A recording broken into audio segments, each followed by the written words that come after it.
তুমি শুয়ে পড়ো, আমি নিচে শুচ্ছি। আপনি নিচে শোবেন কেন? তো নিচে শোবো না তো কোথায় শোবো? উপরে শোবেন। আমি উপরে শুলে তুমি কোথায় শোবা? কেন? আপনি তো আমাকে বিয়েই করেছেন, তাই না? বিপদে পড়েছো তাই বিয়ে করেছি। বিপদে না পড়লে সম্পূর্ণ অপরিচিত একজনকে তুমিও বিয়ে করতে না, আমিও বিয়ে করতাম না। জি। আর এখন যদি আমি সব পুরুষের মতো তোমার উপরে ঝাঁপিয়ে পড়ি, তাহলে অন্য পুরুষ আর আমার মধ্যে পার্থক্য হলো কি? বিয়ে করেছি, একসাথে থাকছি, যদি কখনো তুমি মন থেকে আমাকে ভালোবাসতে পারো, তখন না হয় আমাদের সংসারটা শুরু হবে। যে মানুষটা আমাকে এত বড় বিপদ থেকে উদ্ধার করছে, আমি তো সাথে সাথেই তখন তাকে স্বামী হিসেবে মেনে নিয়েছি। এটা তুমি কৃতজ্ঞতা প্রকাশ করছো। আমি আপনাকে যতটুকু চিনেছি, আপনি একজন ভালো মানুষ, এক কথার মানুষ। পৃথিবীতে এত খারাপ মানুষ, কেউ যদি একটু ভালো কাজ করে, মানুষজন তখনই তাকে পীর পয়গম্বর ভেবে বসে। এটা ঠিক না।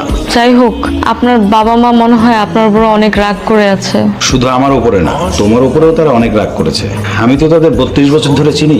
তাদেরও তো অনেক স্বপ্ন ছিল আমার বিয়ে নিয়ে। স্বপ্নটা ভেঙে গেল। তোমাকে সব মানিয়ে নিতে হবে, সংসারটা তোমার।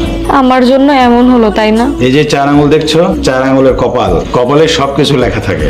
তুমি জানো না, জন্ম মৃত্যু বিয়ে সবই বিধাতার হাতে। জি। এই বাড়িকে নিজের বাড়ি ভাববা।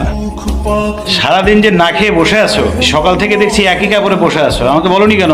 নাও, এই কাপড়টা চেঞ্জ করো। আর সারাদিন তো কিছু খাওয়া হয়নি, খাবারটা খেয়ে নেবা। কিভাবে বলবো, লজ্জা লাগতেছিল। আমি শোনো, এই জীবনে লজ্জা পেলে কিছু হবে না। যে সন্তান না কাঁদলে মাও দুধ দেয় না। তোমার নিজের অধিকার নিজেকেই প্রতিষ্ঠিত করতে হবে। এখন থেকে কোনো কিছু লাগলে লজ্জা না করে আমাকে বলবা। সব হিসাব ঠিক আছে? হিসাব মিলছে? ঠিক আছে, আমি সকালে এসে দেখবো। বাড়ি চলে যাবা? যাও, আর যাওয়ার সময় ভালো করে বন্ধ করে যেও। নতুন বিয়ে করে ঘরে বাহিরে কেন বসে আছো ভাইয়া? কেন, এমন কোনো নিয়ম আছে যে বিয়ে করে বাইরে থাকা যাবে না? না মানে জানতে চাচ্ছিলাম, তুমি কি সত্যি বিয়ে করছো নাকি অভিনয় করতেছো? একবার বলছি না কি হয়েছে? বারবার একই কথা জিজ্ঞেস করিস কেন? তোমার সাথে কি ওনার অনেক দিনের প্রেম ছিল ভাইয়া? যা বলার বলছি তো। বেশি পাকনামি করলে একটা থাপ্পড় মারবো, একবারে তা ঘুমায় পড়বি। মেয়েটা তো দেখতে অনেক সুন্দর, আগে তো খেয়াল করিনি। শাড়ি পরে তো ভালোই লাগছে। আমার এত টাকা পয়সা, সহায় সম্পত্তির উপরে তোর লোভ পড়ছে, তাই না? বিশ্বাস করেন আব্বা, আপনার সম্পত্তির উপরে আমার কোনো লোভ নাই। আমি অনেক বিপদে পড়ে আপনার ছেলেরা বিয়ে করছি। কিসের বিপদ? তোর কোনো বিপদই নাই। তোর যদি বিপদই থাকতো তাহলে তুই টাকা নিয়ে চলে যাইতি। তোর কোনো বিপদ নাই। আরে আপনি খারাই রয়েছেন কিসের জন্য এখনো? আরে ধৈর্য মাই শুরু করেন না। মারুম না। ও যদি নিজে ইচ্ছায় এ বাড়ি ছেড়ে না যায়। আপনাদের পোলা আমার বিয়ে করে এই বাড়িতে নিয়ে আইছে। আমি আমার স্বামীর বাড়ি ছাইরা কোথাও যাবো না।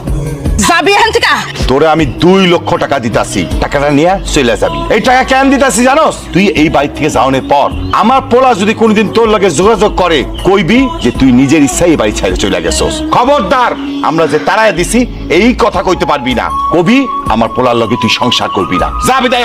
টাকার দরকার নাই, ছেলেও আমারে পাবে না। চলে যেতেছি। আমার পোলারে তো আমি